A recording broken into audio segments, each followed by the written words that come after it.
Hello everyone, subtle sound of the soul में आप सबका स्वागत है। मेरा नाम है मृणालिनी। चलिए देखते हैं आज ईश्वर आपको क्या मैसेज देना चाहते हैं।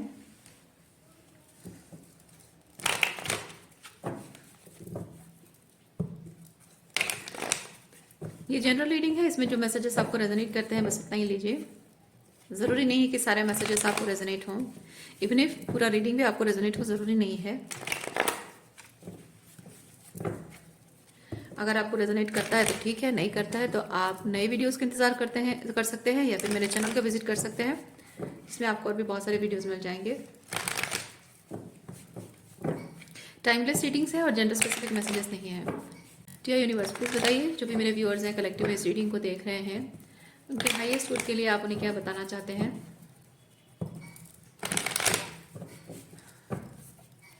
जो भी व्यूअर्स हैं कलेक्टिव इस रीडिंग को देख रहे हैं, कुछ क्लैरिटी पाना चाहते हैं, कुछ कंफर्मेशन चाहते हैं, कुछ इन्फॉर्मेशन चाहते हैं, तो प्लीज़ बताइए क्या मैसेज है उनके लिए।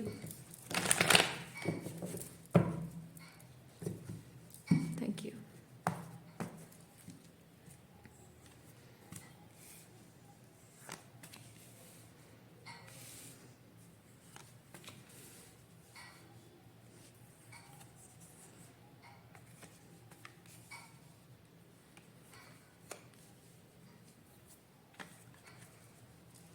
बॉटम ऑफ डेक में है सन।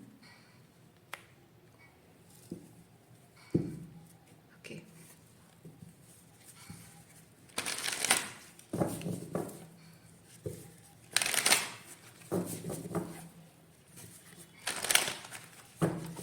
ये पूरी रीडिंग आपके बारे में है। किसी और पर्सन से भी अगर आप डील कर रहे हैं तो मैं यहाँ पे एक चीज़ देख पा रही हूँ कि आपके लव लाइफ में और फैमिली सिचुएशन में सेम तरीके की चीज़ें हो रही हैं, रिपीट हो रही हैं, जिसका असर आपके सन एनर्जी पर पड़ रहा है। यानी कि आपकी सोल, आपकी जो सोल है, आपकी जो ऑरा है, आपकी अपनी आइडेंटिटी, अपने आप को जिस तरह से स्पिरिचुअली अपने आप को आइडेंटिफाई करते हो आप, आपकी जो या बेसिकली अपने आप को आइडेंटिफाई करना।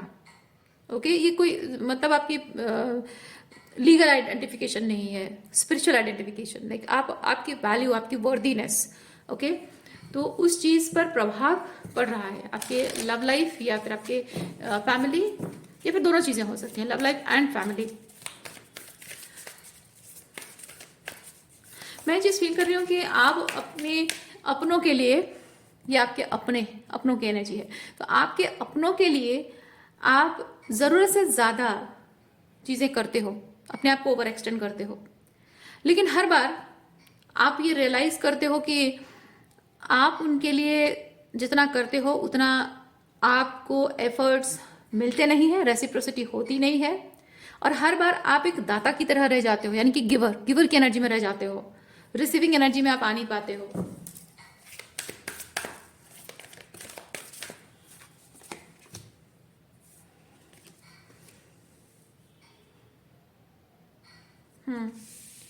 आप गिवर की एनर्जी में हमेशा इसलिए आ जाते हैं क्योंकि आप लोगों की नीड्स को समझते हैं, क्योंकि आप एक स्पिरिचुअल पर्सन हैं, ठीक है, बहुत ही divinely guided, divine masculine energy आपकी है। आप चाहे रिगार्डलेस ऑफ जेंडर, आप चाहे पुरुष हो या महिला हो, तो वो जो एक डिवाइनली अलाइंड सोल आप हैं, उसकी वजह से लोगों की ज़रूरतों को समझना, ज़रूरत मतलब फिजिकल नीड्स की बात नहीं कर रही हूँ, emotional needs and spiritual needs जो है उस चीज़ को आप समझते हो, वो एम्पैथी आपके अंदर है। और किसी भी सोल को लाइट प्रोवाइड करना, ओके, किसी भी सोल, कोई भी सोल जो अंधकार में है, उसको कैसे थोड़ा सा भी एनर्जी, इतना थोड़ा सा भी एनर्जी देकर आप कैसे उसे बहुत ज़्यादा लाइट प्रोवाइड कर सकते हो, उसे इस तरह की रोशनी में ला सकते हो, ये आपको बहुत अच्छे से पता है।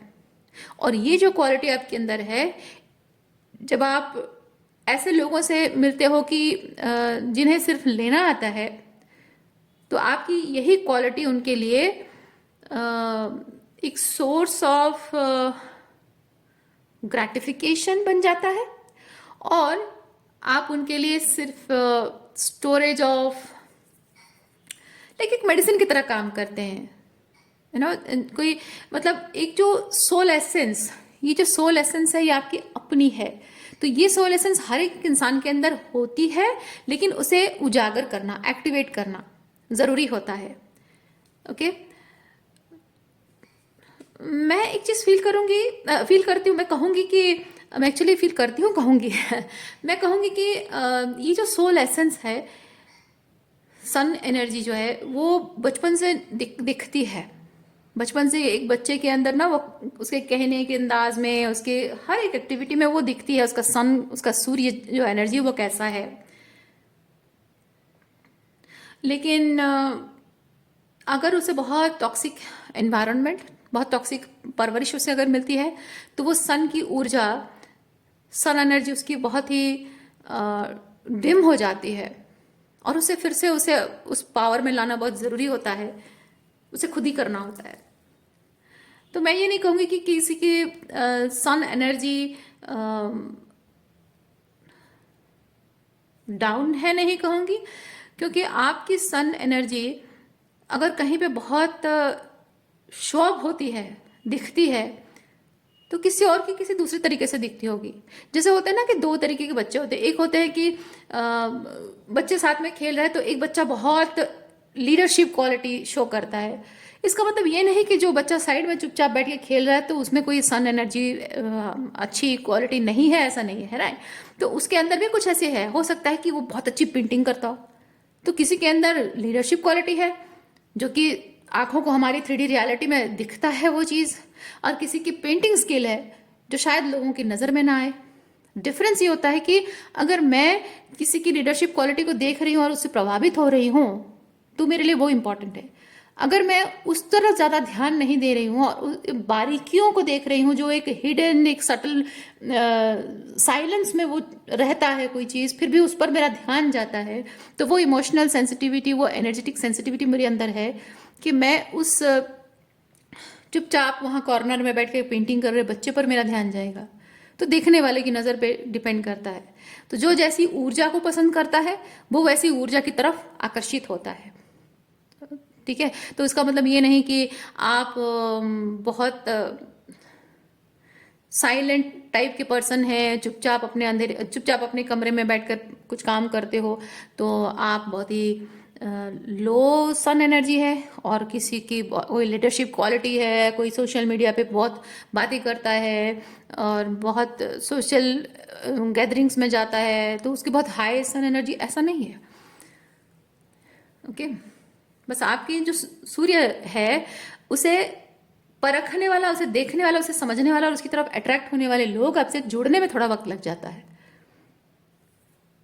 तो वो चीज़ मैं यहाँ पे फील कर रही हूँ कि आपके साथ भी शायद बचपन में ऐसा कुछ हुआ शायद है, और साथ ही साथ आपके अंदर वो क्वालिटी भी है कि थोड़ी सी प्यार भरी बात करना, थोड़ा सा आपकी आंखों में आप किसी से आंखों से आंखें मिलाकर आपको किसी को एहसास दिलाते हो, बस एक blink of your eye, the blink, just a blink of your eye, आप किसी को एहसास दिलाते हो कि yes you can do it, है ना। वो वाली एकदम सटल चीज़ भी है। तो वो जो क्वालिटी आपके अंदर है, किसी के कोई बहुत ही डार्कनेस से होकर भी गुजर रहा है, डर रहा है, घबरा रहा है, और आप उसको लाइट शो कर देते हो, तो ऐसे लोगों के पास अच्छे लोग भी आते हैं, जैसे कि आप साथ वाइब करने वाले लोग, और नार्सिसिस्ट पीपल भी अट्रैक्ट होकर आते हैं। और जो लोग सिर्फ लेना जानते हैं, ऐसे पावरफुल एनर्जी से जो सिर्फ लेना जानते हैं, आप वैसे लोगों से जुड़े हो। अभी तक वैसे लोगों से जुड़े नहीं हो जो आपसे लेते भी हो और यही सेम ऊर्जा आपके साथ शेयर भी करते हैं, अपनी खुद की ऊर्जा शेयर करते हैं, ऐसे लोगों से अभी तक आप जुड़े नहीं हो। इसीलिए जब भी आप इन लोगों से जुड़ते हो जो कि सिर्फ लेना जानते हैं, तो आपको सीखने की जरूरत है कि कैसे इनसे अपनी ऊर्जा बचाई जाए। लेकिन प्रॉब्लम यह है कि जब आपकी सन एनर्जी इतनी खूबसूरत है और आप यही एक्सपेक्टेशन रखते हैं कि मुझे भी वैसे सन एनर्जी किसी और से मिलनी चाहिए, रेसिप्रोसिटी होनी चाहिए, तो इस एक्सपेक्टेशन में, इस उम्मीद में आप लोगों के साथ अपनी वो ऊर्जा शेयर कर देते हो जो सिर्फ लेकर भाग जाते हैं, बदले में कुछ देते नहीं हैं, और इसीलिए आप अपने रिलेशनशिप में बहुत बर्डन फील करते हो। ओवर गिविंग लगती है आपकी सिचुएशन, आपको ओवरवेलमिंग लगती है। और अगर ऐसा कुछ हो रहा है आपके जीवन में, तो आपको यहाँ यूनिवर्स आपको सिखाना चाहते हैं, बताना चाह रहे हैं कि आप जस्ट बिकॉज आपकी वो पावरफुल गिविंग सन लाइट है, इसका मतलब ये नहीं कि हर किसी के साथ वो रोशनी शेयर किया जाए। जो वर्दी नहीं है उसके साथ शेयर नहीं करना चाहिए, और उसकी वर्दीनेस यहाँ पता चलेगी 6 ऑफ पेंटिकल के साथ। कौन लेता है, कौन कितना शेयर करता है, कौन उसे ग्रैटिट्यूड के साथ एक्सेप्ट करता है, या फिर कौन ये सोचता है कि you owe something to that person, उसका तो हक बनता है, उस पर डिपेंड करता है। आप देख पाओगे, समझ पाओगे कि कौन वर्दी है, कौन नहीं है। और इस वक्त हो सकता है कि आपके एक एक करके सारे रिलेशनशिप जो इस तरह की बर्डनिंग एनर्जी आपको दे रहे हैं, ऐसे रिश्ते शायद आपके क्रम्बल डाउन हो रहे हैं, और आपको शायद यूनिवर्स सॉलिट्यूड में रख रहे हैं, और आपकी एनर्जी शिफ्ट हो रही है, और आपको यूनिवर्स ये कह रहे हैं कि हैव पेशेंस, थोड़ा टाइम लो, अपने लिए टाइम लो, और इंतजार करो उस समय का जब आपकी टाइप के लोग आपसे मिलें। जस्ट बिकॉज आप एक टाइम के लिए, एक अनसर्टन टाइम के लिए आप अकेले में रहते हो, उसका मतलब ये नहीं कि आप अंधकार में हो, आप लाइट में हो। लेकिन अंधकार में रहने वाले लोगों को एनर्जी फीड करते करते आपकी लाइट डिम हो जाती है। जो आपकी लाइट को अप्रिशिएट करते हैं वो अपने अंदर की लाइट को एक्टिवेट करते हैं और आपके साथ शेयर करते हैं। और आपके साथ अगर शेयर भी नहीं कर पाते ना, तो दुनिया के साथ शेयर करते हैं। बेसिकली आपके अंदर की ये जो सन एनर्जी है, जो गिविंग लीडरशिप क्वालिटी एनर्जी है, जॉय है, हैप्पीनेस है, ये देखकर कोई अगर आपसे इंस्पायर होता है और वो आपकी तरह इस तरह सन एनर्जी में आने की कोशिश करता है, वो आपसे जैसे उसने कुछ लिया है वैसे ही वो यूनिवर्स में किसी और पर्सन को वो देगा। तब जाकर माना जाएगा कि आपकी ये सन एनर्जी उसने रिटर्न की है। भले ही आपको रिटर्न नहीं की है, लेकिन यूनिवर्स में कहीं ना कहीं उसे रिटर्न की है, तो वो वर्दी है। लेकिन जो सिर्फ लेता है और अपने लिए लेता है और उसे लिए मतलब खाया लेकिन हजम नहीं कर पाता है, वो कहने का मतलब है कि वो अपने लिए सिर्फ अगर लेता है ना, तो वो एनर्जी उसको हजम नहीं होती है। उसके लिए उसे कर्मा एक्सपीरियंस करना पड़ता है।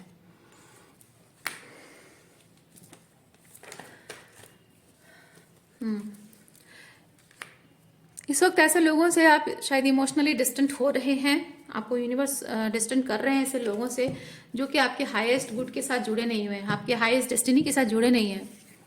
लेकिन उनके साथ आपका पास्ट रिलेशनशिप रहा है और कुछ अच्छा समय भी हो सकता है आपने उनके साथ बिताया हो, और उसकी वजह से बीइंग दैट एम्प्रेस आप उन्हें छोड़ना नहीं चाहते, उनका साथ नहीं छोड़ना चाहते, क्योंकि आपको शायद ये चीज़ लग रहा है कि यार मेरे अपने हैं, मेरे भाई बहन हैं, मेरे खुद के बच्चे हैं, या फिर मेरा हस्बैंड या मेरे वाइफ है, या मेरे मम्मी पापा हैं, मेरे बचपन के दोस्त हैं, मेरे भाई बंधु हैं, तो मैं उनको नहीं छोड़ सकता हूँ या नहीं छोड़ सकती हूँ, या फिर मैं उन्हें छोड़ दूँ तो उनका क्या होगा, उनका ख्याल कौन रखेगा। उनकी जो छोटी बड़ी ये जो नीड्स है, फिजिकल नीड्स भी है, और एक चीज़ है कि मतलब मटेरियल नीड्स भी है, और एक चीज़ है कि ये जो एनर्जी मैंने एक्सप्लेन की ना, स्पिरिचुअल नीड्स, उनके स्पिरिचुअल नीड्स भी है। तो एम्प्रेस को पता होता है कि किसी इंसान की स्पिरिचुअल नीड क्या है, और वो मदरली, वो नर्चरिंग एनर्जी उसकी वही नीड को पूरा करती है। और आप उनकी वो स्पिरिचुअल नीड्स को पूरा कर रहे हैं, और आपको पता है कि अगर आप उनसे हाथ छुड़ा लेंगे तो उनकी वो स्पिरिचुअल नीड्स पूरी नहीं हो पाएगी, and they will be doomed to that darkness once again, जो आप नहीं चाहते हैं। ये आपके अंदर का प्यार ही है उनके लिए, जिसकी वजह से आप ऐसा सोचते हैं। और हो सकता है कि उनके साथ आपका पास्ट बहुत अच्छा रहा हो, या फिर आपके वो ऐसे रिलेशनशिप्स हैं जो कि ब्लड रिलेशनशिप है ना, ब्लड रिलेशनशिप, मैरिज रिलेशनशिप है, बर्थ रिलेटेड रिलेशनशिप, जैसे बर्थ रिलेटेड मतलब ब्लड रिलेशन ही है, बच्चे हैं, भाई बहन हैं, मम्मी पापा, तो उसकी वजह से शायद आप उनको छोड़ना नहीं चाहते हो। मैं नहीं कह रही हूँ कि छोड़ दो, छोड़ने का मतलब यह है कि उनकी एनर्जी को लेट गो करना है, फिजिकली आप उनके साथ रिलेशनशिप, देखिए यहाँ पे मैं ऐसे लोगों के लिए रीडिंग नहीं हो रही है जो हेल्दी रिलेशनशिप में है। आप लोगों में से जो लोग हेल्दी रिलेशनशिप में और सोचते होंगे कि ये तो रिलेशनशिप तोड़ने वाली बात करती है, तो आप लोगों के लिए रीडिंग नहीं है। ये रीडिंग उन लोगों के लिए, मेरे चैनल में रीडिंग उन लोगों के लिए होती है जो लाइफ में बहुत डार्कनेस से गुजर रहे हैं, दुख और तकलीफ से गुजर रहे हैं, रिलेशनशिप में बहुत हार्ट ब्रेक एंड बिट्रेयल देखा हुआ है, और अपने सन एनर्जी में जो आ नहीं पा रहे हैं, अपने अंदर की उस डिवाइनली एम्पावर्ड ऑथेंटिक सेल्फ में जो आ नहीं पा रहे हैं, स्ट्रगल कर रहे हैं, उनके लिए ये चैनल है। तो जाहिर सी बात है कि ऐसे बहुत सारी चीज़ें हैं, बहुत सारे लोग हैं, ऐसे कनेक्शन है, ऐसी फीलिंग्स है जो कि आपके पास्ट से जुड़ी हुई, आपके बचपन से जुड़ी हुई ज़रूर हैं, लेकिन वो एनर्जी आपको अपने आप से प्यार नहीं करने दे रही है। बिकॉज आपका जो कप ऑफ लव है वो यहाँ इन लोगों में बट रहा है, आपके लिए कुछ बच नहीं रहा है। ठीक है, तो इसीलिए आपको ज़रूरत है कि आपको अपने आप के साथ ट्रू कमिटमेंट निभाना है। ठीक है, तो मैं यहाँ रिलेशनशिप एंड करने के बारे में नहीं कह रही हूँ, यहाँ यूनिवर्स ऐसे लोगों के बारे में मैसेज दे रहे हैं जिनका रिलेशनशिप उनके लिए कुछ लाइक एक एनर्जी सकिंग वैम्पायर की तरह काम कर रहा है। उन लोगों के लिए रीडिंग है ये, जो हेल्दी रिलेशनशिप में है उनको तो टैरो रीडिंग देखना भी नहीं चाहिए मेरे हिसाब से। और जो लोग कुछ लोग होते हैं, बोलते हैं कि मेरा तो ब्रेकअप हो चुका है, मैं उसे भूल चुकी हूँ या भूल चुका हूँ, और अब तो मेरी तो शादी भी हो गई है, अब तो मेरा तो दूसरा बॉयफ्रेंड भी है। तो फिर उसके बारे में रीडिंग देखने का क्या मतलब है? अगर एक नए रिलेशनशिप में कोई आ चुका है तो रीडिंग मत दिखाओ, है ना, उनको देखना ही नहीं चाहिए। दैट मीन्स कि वो अपने पास्ट से स्टक हैं, अभी तक हील नहीं किया उन्होंने, पास्ट रिलेशनशिप को भूल नहीं पाए हैं, और अब नए रिलेशनशिप में भी है और पास्ट को स्टॉक भी कर रहे हैं, तो अच्छी बात नहीं है ना, तो ये उनकी प्रॉब्लम है। ओके, तो आपको जैसे रेजोनेट करता है आप वैसे लीजिए, और इस रीडिंग को अपने हाईएस्ट गुड के लिए इस्तेमाल कीजिए, अपनी स्पिरिचुअल ग्रोथ के लिए इस्तेमाल कीजिए।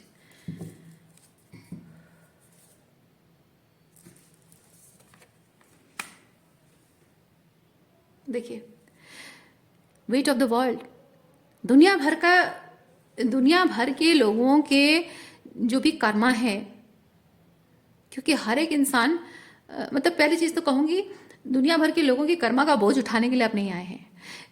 जो लोग दुनिया भर में जो भी लोग हैं ना, हर किसी के पास्ट लाइफ कर्मा है, इस लाइफ के कर्मा है। ठीक है, और on the basis of those कार्मिक रिकॉर्ड्स, जो आकाशिक रिकॉर्ड हम कहते हैं, अकॉर्डिंग टू दोज कार्मिक रिकॉर्ड्स, लोग वैसे ही फैमिली को, लाइफ सिचुएशन को, पार्टनर को, दोस्तों को, इवन बच्चों को भी अट्रैक्ट करते हैं। अपने खुद के बच्चे, अपने माँ बाप, अपने पार्टनर, हर किसी को अट्रैक्ट करते हैं अपने पास्ट कार्मिक रिकॉर्ड के हिसाब से, ताकि जो भी उनका कार्मिक बैलेंस हो सके। तो वो जो कर्मा लेकर आ रहे हैं उनके कर्म, क्योंकि क्या होता है, आप इस लाइफ टाइम में पास्ट लाइफ से जो कर्मा लेकर आ रहे हो, जो गलतियां आपने की हैं, उन गलतियों को आप, चाहे वो गलती आपने किसी और के साथ की हो या फिर अपने आप के साथ की हो, गलती तो हुई है, तो वो जो गलतियां आपने की हैं, जो सही तरीके से चीजें आपने नहीं की थी पास्ट लाइफ में, इस लाइफ टाइम में भी वही चीजें रिपीट होंगी, वही सिचुएशंस होंगी, ताकि आपको ऐसी सिचुएशन में डाला जाए कि आपके वो पुराने जो तौर तरीके हैं, वो तौर तरीकों को सपोर्ट करने वाला सिचुएशन, एनवायरनमेंट आपको दिया जाता है, ताकि उसमें आपकी सोल, आप इमोशनली जिस तरह से पिसते हो, आपकी सोल की कॉलिंग आप सुन पाओ, और आपकी सोल बार बार कहती है कि नो, डोंट रिपीट इट। तो फर्क ये होता है कि आप पास्ट लाइफ में भी वही होता है कि आप पास्ट लाइफ में भी वही कर रहे थे, इस लाइफ टाइम में भी वही करने वाली सिचुएशन आती है। फर्क ये होता है कि उस लाइफ टाइम में आपने सुधारा नहीं था, इस लाइफ टाइम में आपकी हायर सेल्फ के साथ आप कनेक्टेड है, और अब ये मौका है कि आप उस गलती को सुधारो, ताकि वही चीज आपके जीवन में फिर से आगे रिपीट ना हो। लेकिन कुछ लोग ऐसा नहीं कर पाते हैं। तो जो लोग नहीं कर पाते हैं, वही पुरानी गलती जो वो करते रहे हैं, पुराने टॉक्सिक तरीके वो हमेशा करते रहे, वही इस लाइफ टाइम में भी करते हैं, या फिर पुराने कुछ सालों में, कुछ डेकेड्स में अगर करते रहे हैं तो अभी भी वही कर रहे हैं। तो जब वो अपनी गलतियों को सुधार नहीं रहे हैं और गलतियों पे गलती करते जा रहे हैं, तो उनकी गलतियों का असर आपको क्यों भुगतना है? It's not your responsibility. उनकी गलतियों का कर्मा, उसका इफेक्ट उन्हें भुगतना चाहिए। तो आप उनकी गलतियों को ढक रहे हो, यानी कि उनका उनका जो भी टॉर्चर है, अब्यूज है जो सह रहे हो, यानी कि उनकी गलतियों को ढक रहे हो आप। तो उनकी गलतियों को ढकोगे तो तकलीफ तो आपको ही होगी, है ना। इसलिए आपको बोला जा रहा है दूसरों की कर्मा का बोझ अपने सर पे ना लें आप। आपको जरूरत है आप अपने स्पिरिचुअली नॉर्मल स्टेट में आए, जहां आप अपने अपने खुद के सोल स्पिरिचुअल असेंशन पर ध्यान दें, अपने डिजायर्ड लाइफ स्पिरिचुअली आप कैसा महसूस करना चाहते हैं, इमोशनली कैसा महसूस करना चाहते हैं, वो जो स्पिरिचुअली कैसा महसूस करना चाहते हैं, वो जो फीलिंग है ना, उसके लिए जरूरी है कि आप अपनी सोल की बात सुने, अपनी हायर सेल्फ की बात सुने। तो जब आप अपने हायर सेल्फ की बात सुनते हो और वही चीज करते हो, तो finally you meet your higher self in your own body, जिसे आप अपने आप से अलग समझते हैं कि आपका हायर सेल्फ अलग है, आप अलग है। नहीं, आप अलग नहीं है। इट्स जस्ट दैट कि आप अपने हायर सेल्फ की बात जब सुनते हो आपको डर लगता है, आपके अहम को ठेस पहुंचती है, आपकी कंफर्ट जोन से आप पुश होते हो, आपकी सारी रियलिटी हिलने लगती है, आपके रिश्ते शेक होने लगते हैं, आपके कदमों तले जमीन खिसक जाती है। इसीलिए आप अपने हायर सेल्फ को और अपने आप को अलग समझते हो। लेकिन जब आप अपने हायर सेल्फ की सुनते हो और हायर सेल्फ की बात मानकर जो लीप ऑफ फेथ लेते हो, उसके बाद जो बदलाव आता है ना, उसे आप हमेशा से उस बदलाव में जो खुशी, जो संतुष्टि, जो पीस एंड ट्रैंक्विलिटी आपको मिलती है ना, वो हमेशा से वही पाना चाहते रहे आप। लेकिन जब वो कंफर्टेबल नहीं होता है, जो आपका हायर सेल्फ जो आपको करने के लिए बोलता है वो कंफर्टेबल नहीं होता है, इसलिए generally people choose comfort zone, कि वो जो खुशी पानी है वो हम किसी और के माध्यम से पाएं। और यही लोग आपके साथ वही भी कर रहे हैं, है ना। ये लोग आपके साथ वही कर रहे हैं और आप भी वही चुन रहे हैं, जो आपको अपने लिए खुद क्रिएट करनी है, नहीं कर पा रहे हो क्योंकि आपका कंफर्ट जोन आप छोड़ना नहीं चाहते हो, आप दूसरों का सहारा ले रहे हो, या फिर दूसरों का सहारा ढूंढ रहे हो पर आपको मिल नहीं रहा है। क्योंकि जिस higher level of awaken soul की जरूरत है आपको, वैसे आपको कोई सोल मिल नहीं रही है। लेकिन ये जिन लोगों से आप डील कर रहे हैं, इनको उस higher level of awaken soul वो मिल जा रहा है जो कि आप हैं। इसीलिए वो अपने कर्मा से बचकर आपका सहारा ले रहे हैं। लेकिन आप कहीं से कोई सहारा नहीं मिल पा रहा है, क्योंकि ये लोग तो अनअवेकन है। आपको जो चाहिए वो आपको मिल नहीं रहा है। तो आपको यहाँ यूनिवर्स ये बताना चाहते हैं, आपको समझने की जरूरत है कि आप जो चाहते हैं वो आपके अंदर ही है। आप जो चाहते हैं वो आपके अंदर ही है। यहाँ पे आप जो वेट कर रहे हैं ना, कि वेट कर रहे हैं कि कोई ऐसा आए, कुछ ऐसा हो मेरे जीवन में, नहीं, वो आप खुद ही हैं। आपके लिए वो हाईली अवेकन सोल आप खुद ही हैं। अपने हायर सेल्फ से कनेक्ट करेंगे तो आपको पता चल जाएगा कि आप ही वो हैं जिसकी आपको हमेशा से ज़रूरत है। और जो ऊर्जा ऐसे नॉन अलाइंड या फिर अनअवेकन तो नहीं कहेंगे, नॉन अलाइंड लोगों को, अनवर्दी लोगों को, देखिए अनवर्दी कोई नहीं होता है, बस हाँ कोई अगर उसकी वैल्यू नहीं करता है तो वो उसे हम अनवर्दी कहते हैं, राइट। तो जो अनअलाइंड एनर्जीज हैं उनको अगर आप अपनी ऊर्जा जो आपको अपने पाथ में, अपने पथ में, आध्यात्मिक पथ में आपको आगे बढ़ने के लिए हेल्प करेगी, वो ऊर्जा आपकी खुद की अगर आप दूसरों को, ऐसे लोगों को दे देकर बर्बाद करोगे तो अपने लिए कुछ नहीं बचेगा। इसीलिए आपको जरूरत है अब चीजों को नए तरीके से करना सीखें, अपनी उस ऊर्जा को अपने लिए बचाएं, ताकि आप अपनी जिंदगी को एक नई दिशा दे सके, नए तरीके से अपने जीवन की कहानी लिख सके, अपनी स्पिरिचुअल जर्नी की कहानी लिख सके, अपने रिलेशनशिप, फाइनेंसेस, अपनी health, emotional, mental, spiritual wellbeing, हर चीज को एक नए सिरे से शुरुआत कर सके, लिख सके उसकी कहानी। उसके लिए आपको अपनी उस ऊर्जा को, अपने खुद के अंदर की वो कॉस्मिक लाइट को आपको अपने लिए यूज करने की जरूरत है। ऐसे इधर उधर बांटना नहीं है, जो लायक नहीं है उसे उधर बांट कर उसे वेस्ट नहीं करना है। ओके, सो आज के लिए इतना ही है। उम्मीद करती हूँ इस रीडिंग से आपको कुछ क्लैरिटी मिली हो। मैं आपको नेक्स्ट रीडिंग में मिलती हूँ। अपना ख्याल रखिए। बाय।